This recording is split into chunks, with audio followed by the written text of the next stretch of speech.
நமஸ்காரம். ஸ்ரீ ஆண்டாள் ரங்கமன்னார் திருவடிகளே சரணம். இன்னைக்கு திருப்பாவை 21ஆம் நாள் பாசுரம். ஏற்ற கலங்கள் எதிர்பொங்கி மீதளிப்ப மாற்றாதே பால் சொரியும் வள்ளல் பெரும் பசுக்கள் ஆற்றப் படைத்தான் மகனே அறிவுராய் ஊற்றமுடையாய் பெரியாய் உலகினில் தோற்றமாய் நின்ற சுடரே துயிலழாய் மாற்றார் உனக்கு வலித்தொலைந்துன் வாசற்கண் ஆற்றாது வந்து உன் அடிபணியுமா போலே போற்றியாம் வந்தோம் புகழ்ந்தேலோர் எம்பாவாய். நாம் பார்த்தோம், திருப்பாவையில் 16ஆம் நாள் பாசுரம் தொடங்கி 20ஆம் நாள் பாசுரம் வரைக்கும் இந்த 5 பாசுரங்களில் ஆண்டாள் கண்ணனை சேர்ந்தவர்கள் எல்லாரையும் எழுப்பிண்டே வந்தா. துவாரபாலகர்களை எழுப்பினா, நந்தகோபர, யசோதைய, பலராமனை எழுப்பினா, அப்புறம் நப்பினை பிராட்டியை எழுப்பினா, அப்புறம் கண்ணனையும் சேர்த்து எழுப்பினா. இப்போ இந்த பாசுரத்திலேருந்து கண்ணனை மட்டும் எழுப்ப போறா. போன பாசுரம் 20ஆம் நாள் பாசுரத்தில் என்ன நடந்தது, அந்த இறுதியில் என்ன நடந்தது அப்படின்னா, நப்பினை பிராட்டியை போற்றி பாடி அந்த பாசுரத்தை பூர்த்தி பண்ணா இல்லையா. இப்போ நப்பினை பிராட்டியும் இவாளோட கோஷ்டியில் வந்து சேர்ந்துட்டாலாம். சொல்கிறா, உங்களையும் கண்ணனையும் சேர்த்து வைக்கிறதுக்கு நான் உதவி பண்ணுறேன், இனி நானும் உங்களது கூட்டத்தில் ஒருத்தி அப்படின்னு நப்பினை பிராட்டி இப்போ ஆண்டாள் கோஷ்டியோட வந்து சேர்ந்துட்டா. இப்போ இவா அத்தனை பேரும் இனிமே சேர்ந்து பெருமாளை எழுப்ப போறா. அதனால 21ஆம் நாள் பாசுரம் தொடங்கி எங்கேயும் நப்பினை பிராட்டியை பற்றிய குறிப்பு வராது. காரணம், நப்பினை பிராட்டியும் இவாளோட கோஷ்டியில் இப்போ சேர்ந்துனுட்டா. இதில் ஆண்டாள் பாட ஆரம்பிக்கிறா, கண்ணனை எழுப்ப போறா. அதில் முதல் 2 வரிகளில் நந்தகோபரை பற்றி சொல்கிறா. இந்த நந்தகோபர்கிட்ட இருக்கக்கூடிய பசுக்கூட்டங்கள் எப்பேற்பட்டவை அப்படிங்கிறத பற்றி ஆண்டாள் ஆரம்பிக்கிறா. ஆற்றப்படைத்தான் மகனே அப்படிங்கிறா. எதையோ நிரம்ப பெற்றவன் இந்த நந்தகோபன்.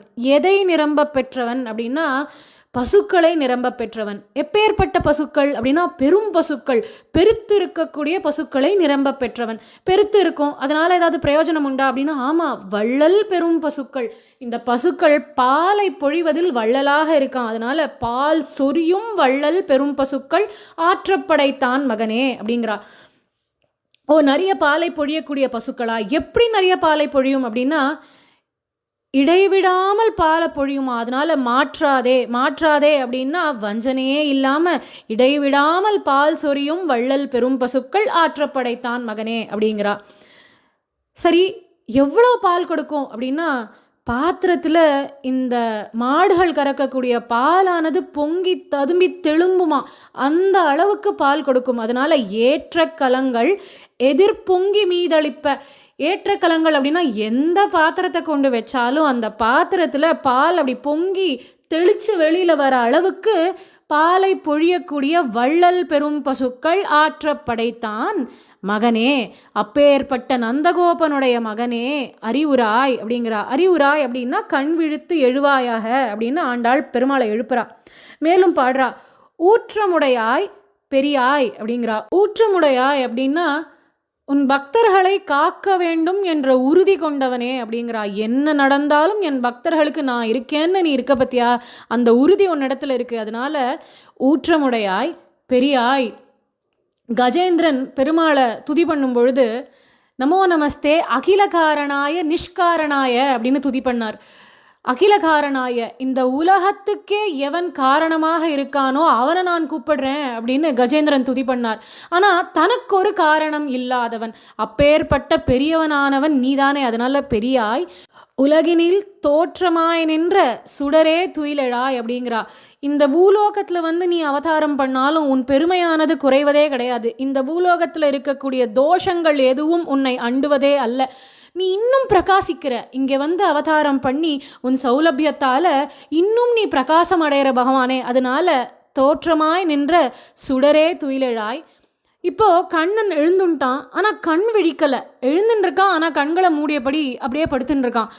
அவனுக்கு இந்த ஆண்டாள் மற்றும் அவளது கோஷ்டியினர் என்ன மனோபாவத்தோட தன்னை சந்திக்க வந்திருக்கா அப்படின்னு தெரியணுமா.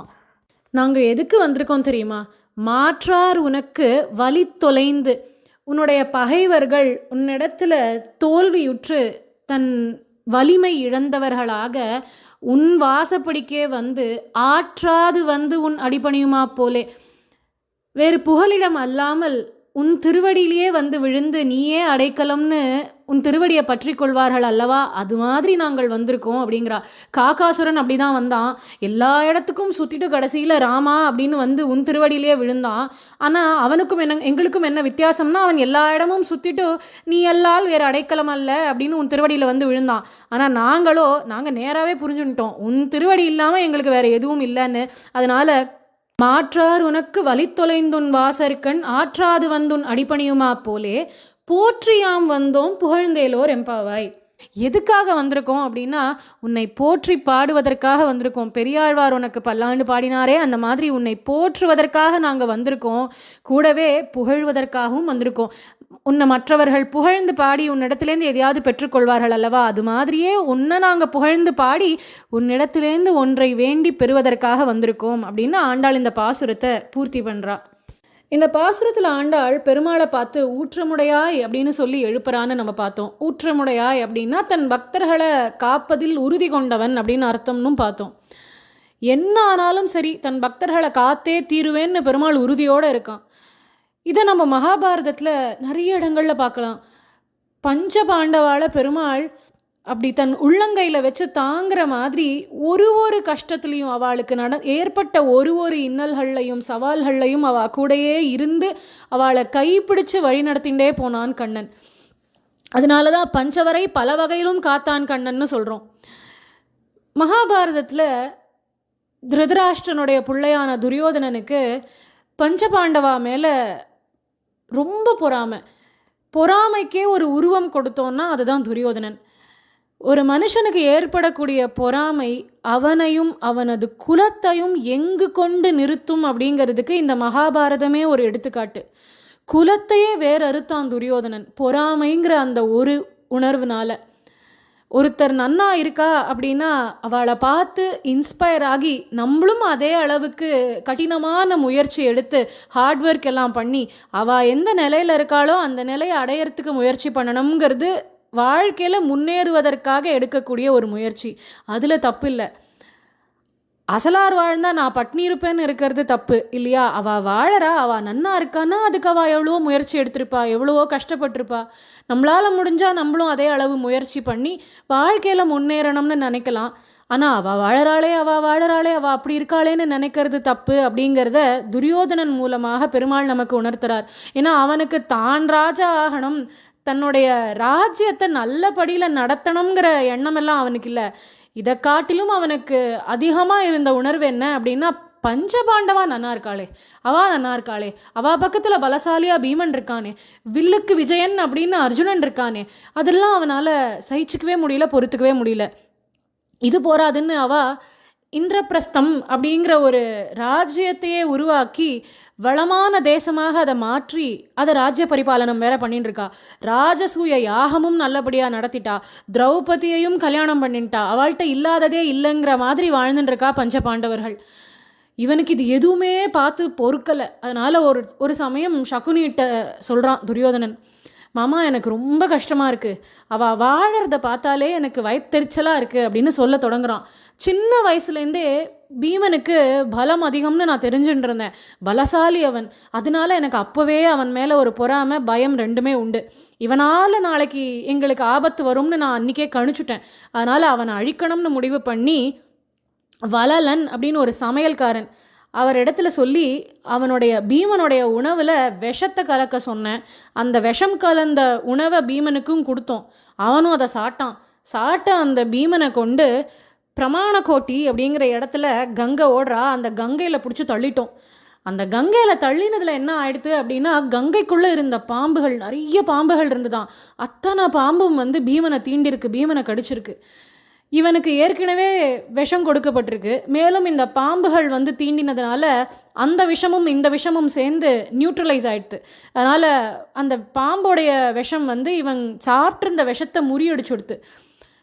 அப்போது இந்த பாம்புகள்லாம் ஆச்சரியமாக பார்க்குறதான், இது என்ன நம்ம இத்தனை பேர் சேர்ந்து இவனை கடிச்சிருக்கோம், இவனுக்கு எதுவுமே ஆகலை, இப்படி நன்னா எழுந்து உட்காந்துருக்கானே அப்படின்னு பார்த்த இந்த பாம்புகள் இவனை கூட்டிண்டு நாகலோகத்துக்கு அழைச்சின்னு போயிடுது.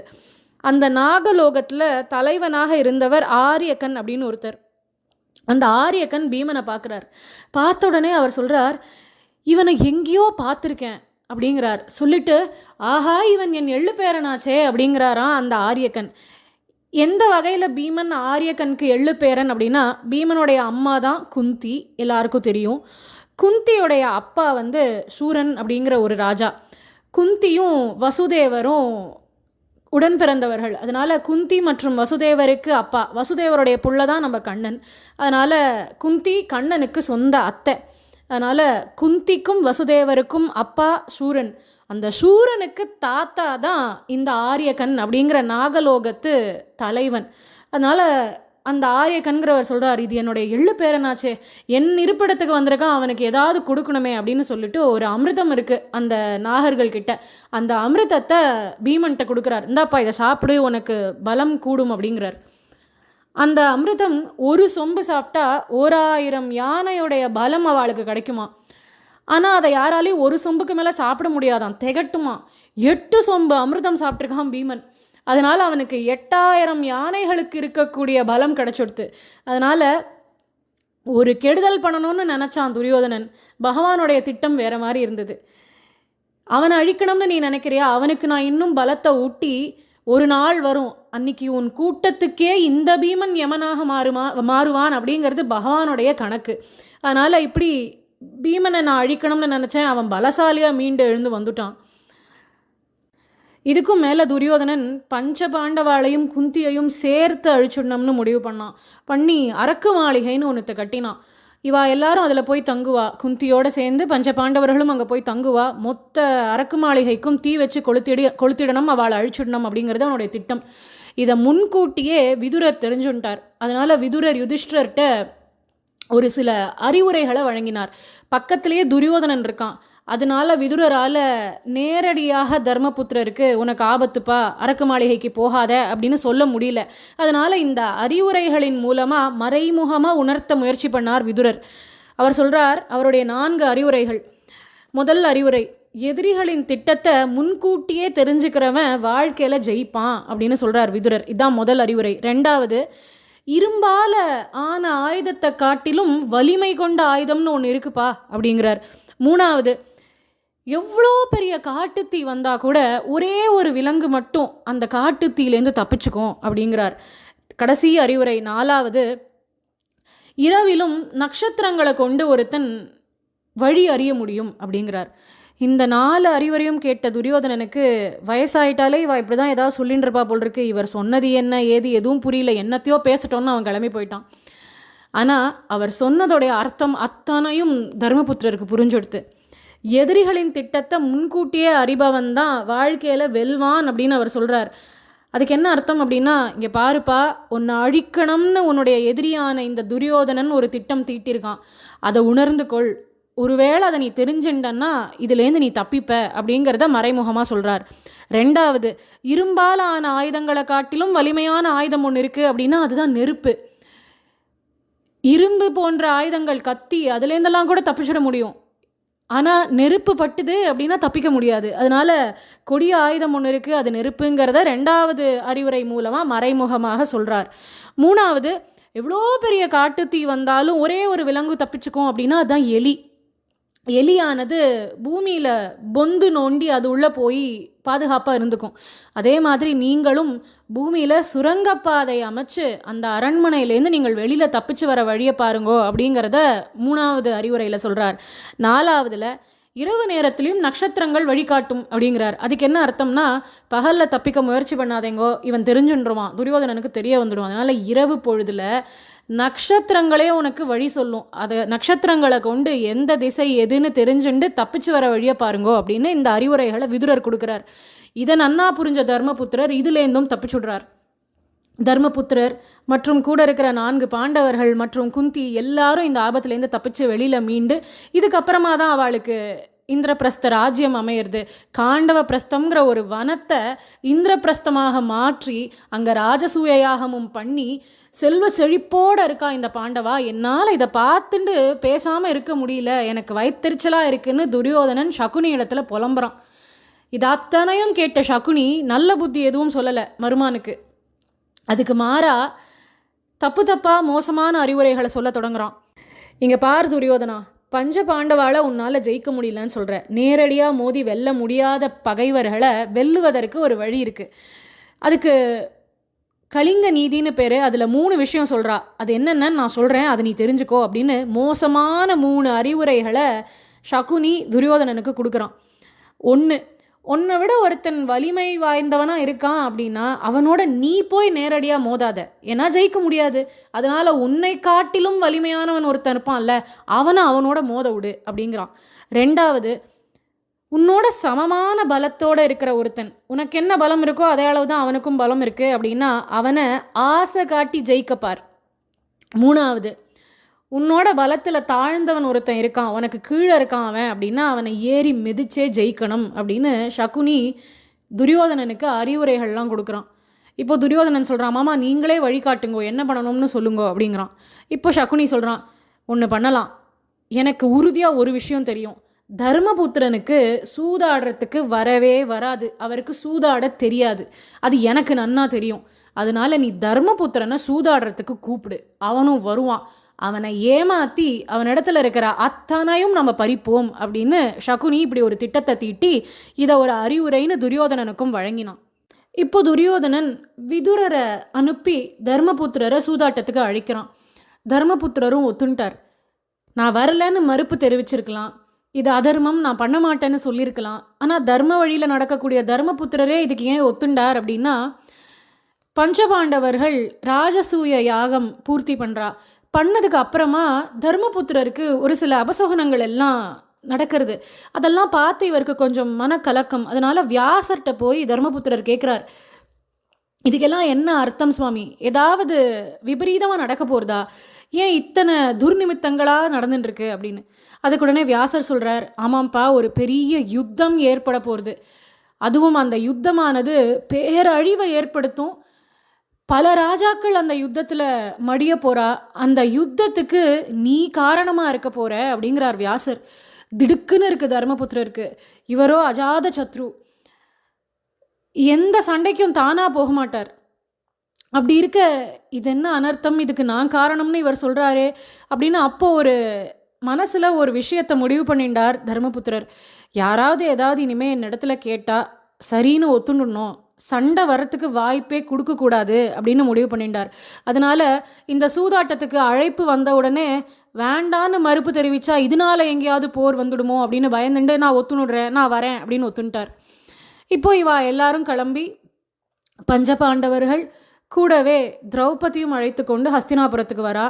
ஹஸ்தினாபுரத்தில் அந்த சூதாட்ட மண்டபம் தயாராக இருக்குது, அங்கே தான் சூதாட்டம் நடக்க போகுது. இப்போது துரியோதனன் சொல்கிறான், இந்த சூதாட்டத்தில் பணைய பொருட்களை நான் வைப்பேன், ஆனால் எனக்கு பதிலாக ஆட போகிறது என் மாமாவான சகுனி தான் அப்படிங்கிறான்.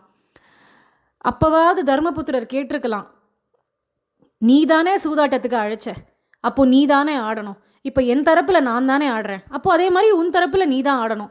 அதென்ன பணைய காயை நீ வைப்ப, பணைய பொருட்களை நீ வைப்ப, ஆனால் ஆட்டத்தையும் காய் நகர்த்ததையும் உன் மாமா நகர்த்துவார் அப்படின்னா இது எந்த வகையில் நியாயம்னு கேட்டிருக்கலாம். அவருக்கு அப்பவும் பயம், இது எங்கேயாவது சண்டையில் போய் முடிஞ்சிட போகிறதே அப்படின்னு யோசிச்சார். இவருக்கு சண்டை போடுறத பற்றி பயம் இல்லை, அந்த யுத்தம்னு ஒன்று நடந்தால் அத்தனை உயிரிழப்பு நடக்குமே அப்படின்னு யோசிக்கிறார் தர்மபுத்திரர். அதை தடுக்கணும்னு நினச்சார். அதனால சரி அப்படியே இருக்கட்டும், சகுனியே ஆடட்டும்னு விட்டுட்டார். அதுக்கும் மறுப்பு எதுவும் சொல்லலை. இப்போது சூதாட்டமே தப்பு, இது மாயச்சூது, இதில் எதுவுமே தர்மப்படி நடக்கலை, சூதாட்டமே அதர்மம், அதுலேயும் இது மாயச்சூது. இதில் சகுனி மனசில் நினச்சி என்ன எண்ணிக்கை வேணும்னு காயை உருட்டுறாரோ அந்த எண்ணிக்கை தான் விழருது. இப்படி இருக்க ஆட்டம் தொடங்கிறது. முதல் பணயமாக தன்னுடைய கழுத்தில் இருந்த ரத்ன ஹாரத்திலேருந்து தொடங்கினார் தர்மபுத்திரர். ரத்ன ஹாரத்தை வச்சு ஆடினார், இழந்தார். அடுத்து 1000 பொற்காசுகளை வச்சார், இழந்தார். அடுத்து தன் தேரில் பூட்டியிருந்த 8 வெள்ளை குதிரைகள், அதை வச்சு ஆடினார், இழந்தார். 1,00,000 பணியாட்கள், அவளை வச்சு ஆடினார், இழந்தார். 1000 மதம் கொண்ட யானைகள், இழந்தார். 1000 தேர்கள், இழந்தார். கந்தர்வனால் அர்ஜுனனுக்கு கொடுக்கப்பட்ட குதிரைகள், கந்தர்வலோகத்து குதிரைகள், அதையும் வச்சு ஆடினார், இழந்தார். 60,000 போர் வீரர்கள், அவளையும் இழந்தார். 400 பாத்திரங்கள், அதுவும் போச்சு. சிந்து நதி கரையில் அவருக்கு பசு கூட்டங்கள் இருந்தன, செம்மறியாட்டு கூட்டங்கள் இருந்தன, அதையும் வச்சு ஆடினார், அதையும் இழந்தார். அரண்மனையை வச்சு ஆடினார், தன் ஆபரணங்களை வச்சு ஆடினார், அத்தனையும் இழந்தார். தன் சகோதரர்களுடைய ஆபரணங்களையும் வச்சு ஆடினார், அதையும் இழந்தார். சகுனி அதோட விடலை.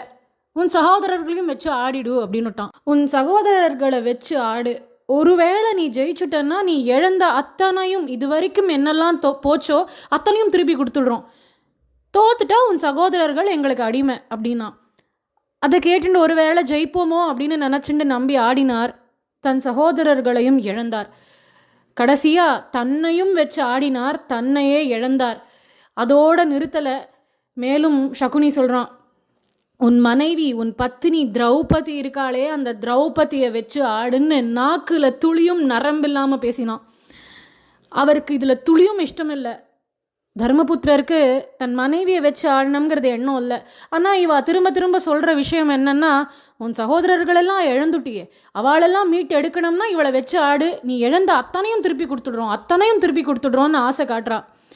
இவர் பார்த்தார், தம்பிகளெல்லாம் இழந்துட்டோம், ஒருவேளை இதில் ஆடி ஜெயிச்சோன்னா தம்பிகளை மீட்க முடியுமே அப்படின்னு யோசிச்சார்.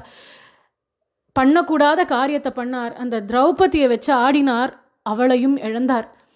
இப்போ துரியோதனன் சொல்கிறான், இதுக்கு தான் காத்துன்றேன் அப்படின்னா. அவனுடைய வயத்தெரிச்சல் அத்தனைக்கும் இப்போ மருந்து மாதிரி இது. அதனால் தன்னுடைய சாரதியான பிரதிகாமிங்கிறவனை அமிச்சான், போய் அந்த தாசி திரௌபதியை கூட்டிட்டு வா அப்படின்னா. திரௌபதி அரண்மனையில் வேறு இடத்துல இருக்கா. இந்த பிரதிகாமி போய் திரௌபதிகிட்ட சொல்கிறான், உங்களை இந்த மாதிரி அந்த சூதாட்ட சபைக்கு அழைக்கிறா அப்படின்னு. திரௌபதி சொல்கிறா, அந்த சபைக்கு நான் ஏன் வரணும், என்ன எதுக்கு கூப்பிடுறா அப்படின்னு. இல்லை, உங்களை வச்சு ஆடி தோத்துட்டார் தர்மபுத்திரர், அதனால உங்களை சபைக்கு அழைச்சின்னு வர சொல்லியிருக்கா. அதுக்கு திரௌபதி கேட்குறா. திரௌபதியோடைய கேரக்டர் மகாபாரதத்தில் ரொம்ப ஸ்ட்ராங். அவள் உடனே உடஞ்செல்லாம் போயிடல, நிதானத்தோடு அந்த சுச்சுவேஷனை ஹேண்டில் பண்ணா. கஷ்டத்தில் நிதானத்தோடு நடந்துக்கிறதுங்கிறது சுலபமான விஷயம் இல்லை. பதறிட்டோம் அப்படின்னா மூளை சரியாக யோசிக்காது இல்லையா. அவள் பதறலை, நிதானமாக யோசித்து கேள்வி கேட்குறா. ஏன் அவருக்கு வச்சு ஆடுறதுக்கு வேறு பொருட்களே இல்லையா, மனைவியான என்னை வச்சு எப்படி அவர் ஆடினார் அப்படின்னு. வேறு பொருட்கள்லாம் இருக்கே, அதை வச்சு ஆடி இருக்கலாமே, என்னையே வச்சு ஆடினார் அப்படின்னு. இல்லை, எல்லாத்தையும் இழந்துட்டார், அதுக்கப்புறம் உங்களை வச்சு ஆடினார், இப்போது உங்களையும் இழந்துட்டார், அதனால உங்களை சபைக்கு கூப்பிடுறா. அப்பவும் நிதானத்தோட திரௌபதி கேட்குறா, என்னை வச்சு ஆடின அப்புறமா தன்னை வச்சு ஆடி இழந்தாரா, இல்லை தன்னை முதல்ல வச்சு ஆடி இழந்ததுக்கு அப்புறமா என்னை வச்சு ஆடினாரா? இதை கேட்டுண்டு வந்து நீ எனக்கு சொல்லு, அதுக்கப்புறம் நான் சபைக்கு வரனா வரலையான்னு சொல்கிறேன் அப்படின்னு மறுத்து அமுச்சுடுறா. இப்போ பிரதிகாமி அதை அப்படியே வந்து சூதாட்ட மண்டபத்தில் சொல்கிறான், இந்த மாதிரி திரௌபதி கேள்வி கேட்டால் அந்த கேள்விக்கு பதில் கேட்டுன்னு வர சொல்லியிருக்கா அப்படின்னு. துரியோதனனுக்கு அவ்வளோ ஆத்திரம். இப்போது துஷாசனனை பார்த்து சொல்கிறான், போடா போய் அவளை தரன்னு இழுத்துண்டு வா அப்படிங்கிறான். இப்போது துஷாசனன் திரௌபதி இருக்கிற இடத்துக்கு வந்தான். திரௌபதி கிளம்பு அப்படின்னா சொல்கிறான், இனிமே நீ ஜெயிக்கப்பட்டவள், அதனால் நீ நாங்கள் சொல்கிறத பண்ணி தான் ஆகணும், கிளம்பு இப்போவே அப்படின்னா. அப்போது திரௌபதி இப்போதான் கோவத்தோட பேச தொடங்கினா. மூடனே, நான் ரஜஸ்வலையாக இருக்கேன், வீட்டிற்கு விளக்காக இருக்கக்கூடிய அந்த 3 நாட்கள் அவளுக்கு. அவள் சொல்கிறா, நான் ரஜஸ்வலையாக இருக்கேன், ஏக வஸ்திரத்தில் இருக்கேன், இந்த சூழ்நிலையில் என்னை சூதாட்ட மண்டபத்துக்கு கூப்பிடுறியே அப்படிங்கிறா. நான் வர மாட்டேன் அப்படிங்கிறா. உன்னை யார் கேட்டா அப்படின்னு அவள் கூந்தலை பற்றியவாறு அவளை இழுத்துண்டு போகிறான் அப்படியே அந்த சபைக்கு. அந்த சபையில் கொண்டு அவளை நிறுத்துகிறான்.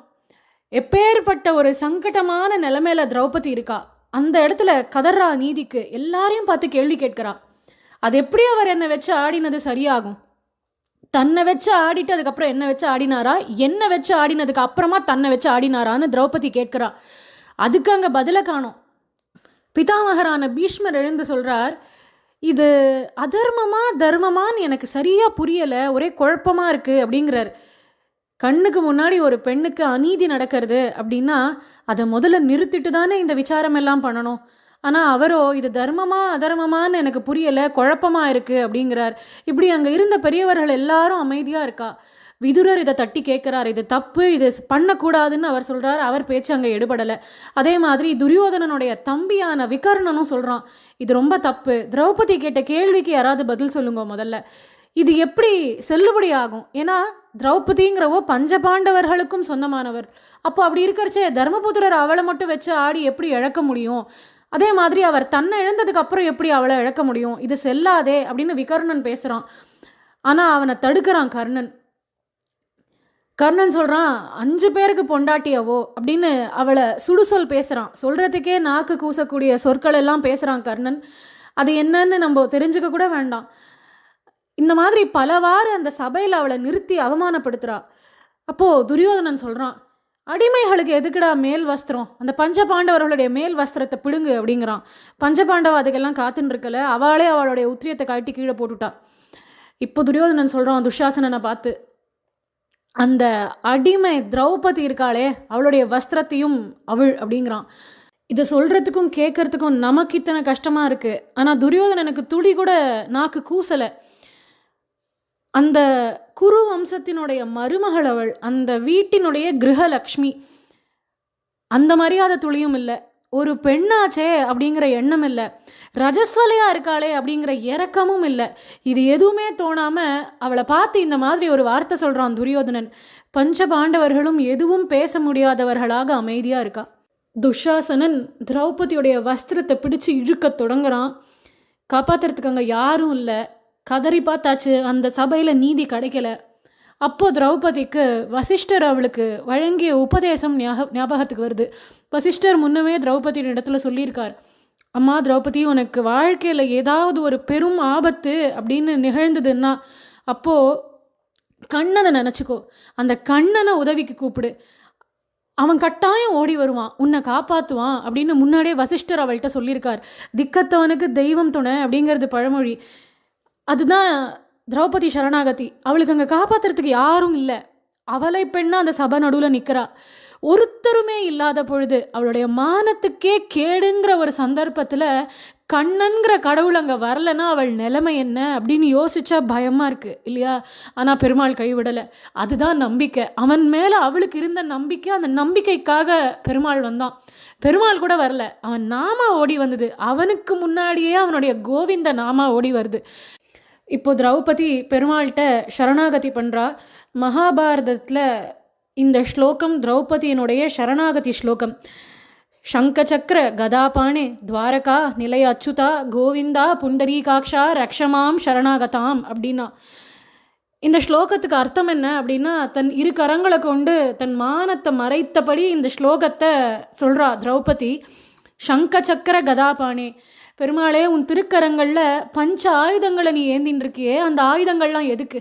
ஆயுதங்களை பெருமாள் எந்நேரமும் ஏந்தியபடியே இருக்கான். அது எதுக்கு அப்படின்னா, முன்னாடியே பார்த்தோம், அந்த ஆயுதங்களை பெருமாள் ஒரு வேளை கீழே வச்சுட்டோ கீழேந்து அந்த ஆயுதங்களை எடுக்கிறதுக்கு ஒரு சின்ன கால தாமதம் ஏற்படுமே, அது கூட ஏற்படக்கூடாது. தன் பக்தர்கள் கூப்பிட்ட உடனே அந்த ஆயுதங்களை உபயோகப்படுத்தி அவளை காப்பாற்றணும் அப்படிங்கிறதுக்காக எந்நேரமும் அந்த ஆயுதங்களை தன் கைகளில் ஏந்தின்றிருக்கான் பெருமாள்.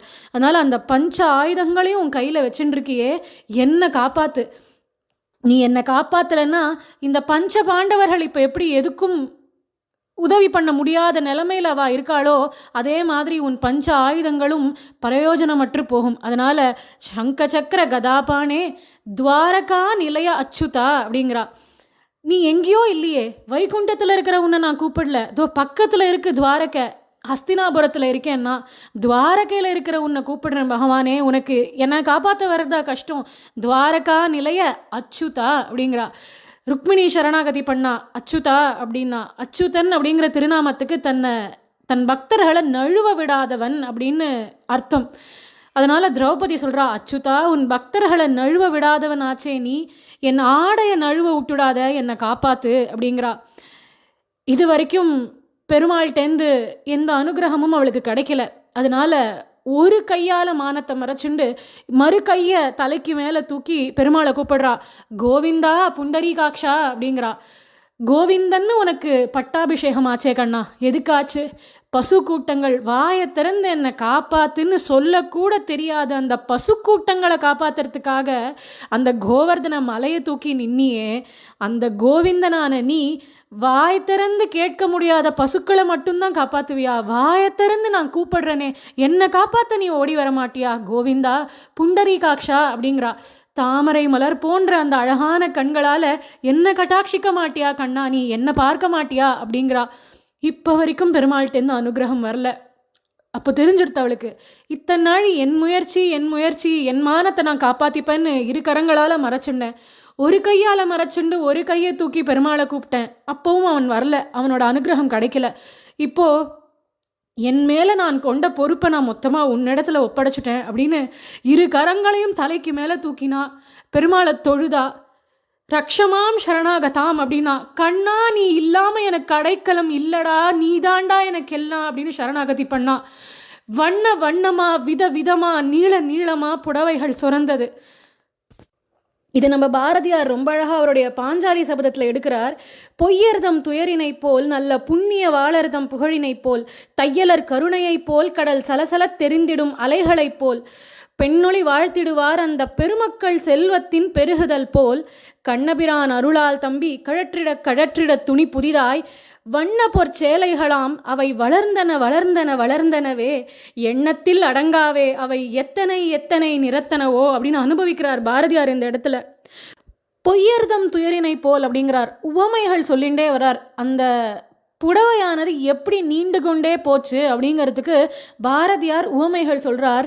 ரொம்ப அழகாக பாடுறார் அந்த இடத்துல. பொய்யர்தம் துயரினை போல், பொய் பேசக்கூடியவாளுக்கு துயரங்கள் எப்படி மேலே மேலே மேலே வந்துட்டே இருக்குமோ அது மாதிரி நல்ல புண்ணியவாளர்தம் புகழினை போல், புண்ணியம் செய்யக்கூடியவாளுக்கு புகழானது எப்படி வளர்ந்துட்டே போகுமோ அதை போல, பெண்களுடைய கருணையை போல, கடல்ல அலைகள் எப்படி ஒன்று மாற்றி ஒன்று வந்துட்டே இருக்குமோ அந்த அலைகளைப் போல பெண்ணொளி வாழ்த்திடுவார் அந்த பெருமக்கள் செல்வத்தின் பெருகுதல் போல் அப்படின்னு ரொம்ப அழகான வரி இந்த இடத்துல.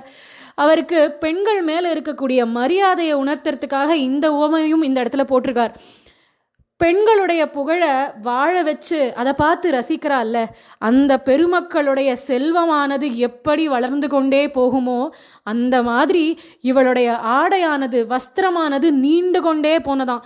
கண்ணபிரான் அருளால் தம்பி கழற்றிட துணி புதிதாய் வண்ண பொற்சேலைகளாம் அவை வளர்ந்தனவே அப்படிங்கிறார்.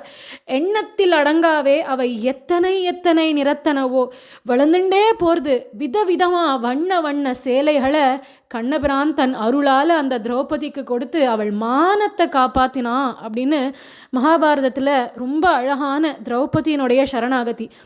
இவ்வாறாக பெருமாள் தன் பக்தர்களை காப்பாற்றணும் அப்படிங்கிற உறுதி கொண்டவனாக இருக்கான். அதனால் ஆண்டாள் அவனை பார்த்து ஊற்றமுடையாய் அப்படின்னு கூப்பிடுறா. எப்பேற்பட்ட கட்டத்தில் திரௌபதியை சரணாகதி பண்ணா. அவளை காப்பாற்றுறதுக்கு பெருமாள் ஓடி வருவான்னு நம்பிக்கையோடு இருந்தா. அதே நம்பிக்கையை அவளது சரணாகதியை கேட்ட நமக்கும் அந்த பெருமாள் கொடுக்கணும்னு அவன் திருவடியிலேயே நாமும் பிரார்த்தனை பண்ணிட்டு இந்த பாசுரத்தை இன்றைய தினம் பூர்த்தி பண்ணுவோம். நாளைய தினம் நாளைய பாசுரத்தை அனுபவிப்போம். ராதே கிருஷ்ணா.